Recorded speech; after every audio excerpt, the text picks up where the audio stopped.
महाराष्ट्र पर्व न्यूज, बातमी सर्वांच्या विश्वासाची। तालुक्यामध्ये नोकरी महोत्सव भरवली जाते की त्या भागामध्ये MIDC नाही, त्या भागामध्ये तालुक्यामध्ये आपल्या तालुक्यातील मुलांना स्कोप नाही की या ठिकाणी तालुक्यामध्ये त्यांना नोकरी अवेलेबल करू शकता येईल। पण बापूंच्या मनामध्ये काय आलं काय माहित नाही, आणि बापूंची मी एक आदत मी बघितली आहे, डेअरिंग करणं आणि जिद्दीने तिथं आपण लात मारू तिथं पाणी काढणं असा बापूंचा प्रकार आहे। ज्या गोष्टी होणे शक्य नाही त्या गोष्टी करून दाखवण्याची बापूंची जिज्ञासा असते। आणि आज या ठिकाणी बापूंनी या ठिकाणी एक 12,600 डिप्लोमाला 12,000 असे मुख्यमंत्र्यांच्या माध्यमातून स्टायपेंडसाठी तर आहेच आहे। पण आज आता मी जे आयोजक होते बापूंना मला सांगत होते, साहेब आता मुलांना आम्ही नोकरी आता 100 मुलांची आम्ही आता एक केलेली आहे आणि जवळपास 1200च्या आसपास या ठिकाणच्या सुशिक्षित बेरोजगार मुलांना नोकरी देण्याचा त्यांचा प्रोव्हिजन आहे। आणि खरं मी नवी मुंबई सारख्या ठिकाणी असतो, तिथे मी नगरपालिकेचा अपोजिशन लीडर असेल, सिडकोला डायरेक्टर असेल, MMRDला डायरेक्टर झालेलो असेल, आणि सर्वात मोठा नवी मुंबई म्हणजे महाराष्ट्रातील आणि पुण्यानंतरचा तो MIDC एरिया। आजकाल तर मी ज्या भागामध्ये राहतो ऐरोली दिघा या भागामध्ये तर ITचा तो एक कॉरिडॉर झाला आणि सर्वात मोठा PKC नंतर विक्रोळी नंतर एक IT कॉरिडॉर त्या भागामध्ये बनलेला आहे। आणि आम्ही बघतोय की हजारो तिथे सुशिक्षित बेरोजगार शिकलेली मुलं IT झालेली मुलं येत असतात आणि त्या ठिकाणी त्यांना सर्वांना नोकरी भेटत असते। पण ग्रामीण भागातल्या सुशिक्षित बेरोजगारांकडे आपलं दुर्लक्ष असतं। आम्ही आमदारकी झाल्यानंतर आमदार निवडून आला तर तो त्याचा जास्तीत जास्त वेळ मुंबईमध्ये घालवण्याचा प्रयत्न करतो, आपल्या आमदार निधीमध्ये घालवण्याचा प्रयत्न करतो, आपल्या उद्घाटनाच्या माध्यमातून काम करण्याचा प्रयत्न करत असतो। पण सुशिक्षित बेरोजगार आपल्या तालुक्यात किती विद्यार्थी आहेत, किती मुलं आहेत, त्यांचा उद्याचा उदरनिर्वाह कसा होईल? आज शिकली सावरलेली मुलं आहेत। मला माहिती आहे की माझे सुद्धा कॉलेजेस वगैरे त्या ठिकाणी आहेत की मला सुद्धा माहिती आहे की विद्यार्थ्यांना शिक्षण घेताना सुशिक्षित बनत असताना जो त्रास होतो तो फार काय एवढा इझिली नाही आहे।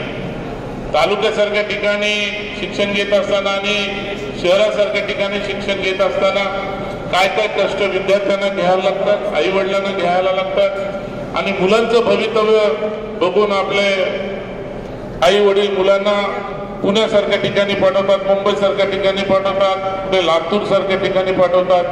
तर त्यांचं एक भविष्य असतं की माझा मुलगा कुठेतरी शिकला पाहिजे, सावरला पाहिजे, मोठा व्हायला पाहिजे, डॉक्टर बनायला पाहिजे, इंजिनियर बनायला पाहिजे आणि वेगवेगळ्या माध्यमातून तो पुढे जायला पाहिजे। ही जिज्ञासा आपल्या आई वडिलांची असताना ते भवितव्य असतं।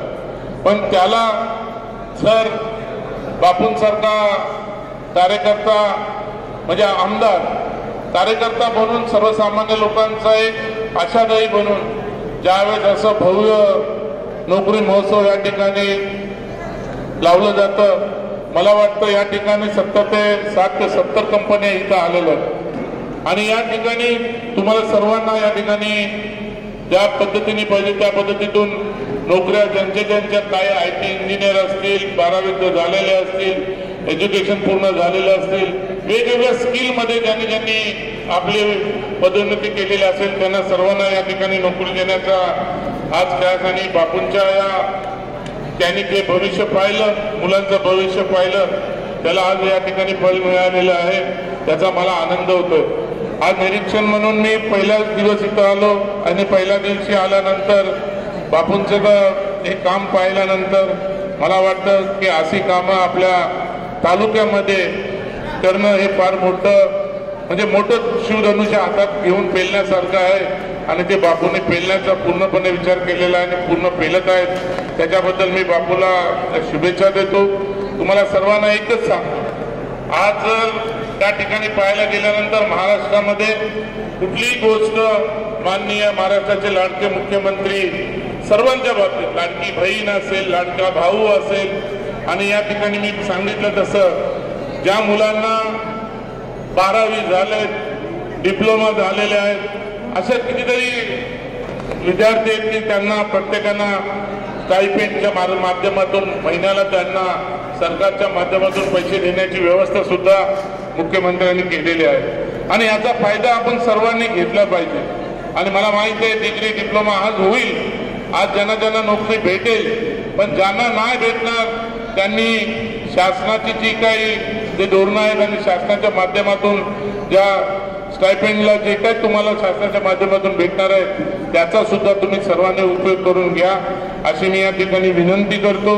बापूंना सांगतो की बापू, आज या ठिकाणी आज हजारो विद्यार्थी, आज पदवीधर आणि सुशिक्षित बेरोजगार लोकांना आज या ठिकाणी नोकरी भेटेल, पण भविष्य काळामध्ये असा तालुका करा की उद्या या तालुक्यातील कुठल्याही पदवीधराला, सुशिक्षित बेरोजगाराला की आपल्या तालुक्यातून बाहेर जायची गरज आवश्यकता वाटणार नाही. मुख्यमंत्री तुम्हाला माहितीच आहे, मुख्यमंत्र्यांनी दाढीवरनं हात फिरवला, जे दाढी चमत्कार करू शकते ते कोण करू शकत नाही. म्हणून तुम्हाला माझी विनंती राहील की बापू या ठिकाणी MIDC आणण्याचा प्रयत्न करा की जेणेकरून या तालुक्यातील विद्यार्थ्यांचा, सुशिक्षित बेरोजगारांचा मार्ग सुकर होईल आणि आपल्या तालुक्यामध्ये आपल्याच लोकांना इथं बेरोजगार उपलब्ध होईल याच्यासाठी प्रयत्न करा. कोणी बोलेल की आता हा महिना 2 महिना